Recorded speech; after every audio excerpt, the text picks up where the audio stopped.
Hi friends, ഇന്നേ നമ്മൾ പാലക്കാട് വരെ പോകാം കേട്ടോ. പാലക്കാടാണ് എൻ്റെ വീട്. അപ്പോൾ അങ്ങോട്ട് പോവുകയാണ്. ഞങ്ങൾ 3 പേരുണ്ട്. അവിടെ എത്തിയപ്പോഴത്തേക്കും മോൾക്ക് ഭയങ്കര സന്തോഷമായിട്ടോ, ചേച്ചിയുടെ മോനെയോട് കണ്ടപ്പോൾ. പിന്നെ ചേട്ടൻ എനിക്കൊരു ചോക്ലേറ്റ് വാങ്ങി തന്നു കേട്ടോ. എന്തിനാണെന്നറിയോ, ഇന്നൊരു സ്പെഷ്യൽ ഡേ ആണ്. അതുകൊണ്ടാണ് ആളത്തെ ബിരിയാണിയൊക്കെ ഉണ്ടാക്കുന്നുണ്ട്. അങ്ങനെ ബിരിയാണിയൊക്കെ നല്ല അടിപൊളി സെറ്റായി വന്നിട്ടുണ്ട്. പിന്നെ പായസമൊക്കെ ഉണ്ടാക്കി, പാലട കേട്ടോ. പിന്നെ നമ്മളൊരു കേക്ക് വാങ്ങിച്ചു. ഇപ്പോൾ മനസ്സിലായില്ലേ കാര്യം എന്താണെന്ന്? എൻ്റെ ബർത്ത്ഡേ ആണ് കേട്ടോ. അങ്ങനെ നമ്മൾ രാത്രിയാണ് കേക്ക് കട്ട് ചെയ്യാൻ തുടങ്ങിയപ്പോഴത്തേക്കും തീരെ കട്ട് ചെയ്യാൻ എന്നെ ആരും സമ്മതിച്ചില്ല. അത് 2 പേര് കൂടെ നിന്ന് അപ്പുറം ഇപ്പുറമായിട്ട് കേക്ക് കട്ട് ചെയ്യാനുള്ളൊരു മത്സരത്തിലാണ് കേട്ടോ. മോളാണെങ്കിൽ മോന് കൊടുക്കുന്നേ ഉണ്ടായിരുന്നില്ല. അവൾ തന്നെ കട്ട് ചെയ്യാനുള്ള ഭയങ്കര വാശിയിലൊക്കെ നിൽക്കുമായിരുന്നു കേട്ടോ. അങ്ങനെ 2 പേരും തോണ്ടി തന്നെ തിന്നു ഗൈസ്.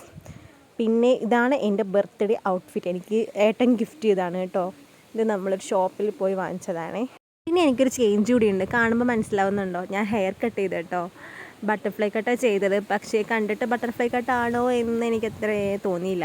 ഇങ്ങനെയാണ് ഹെയർ പിരിക്കുന്നത് കേട്ടോ. പക്ഷെ ഒരുപാട് അങ്ങ് കയറിപ്പോയി. എനിക്ക് അത്രയ്ക്ക് ഓക്കെ ആയില്ല. പക്ഷെ ഞാൻ വിചാരിച്ച പോലെ ആയില്ല. എന്തായാലും കൊള്ളാം, കുഴപ്പമില്ല.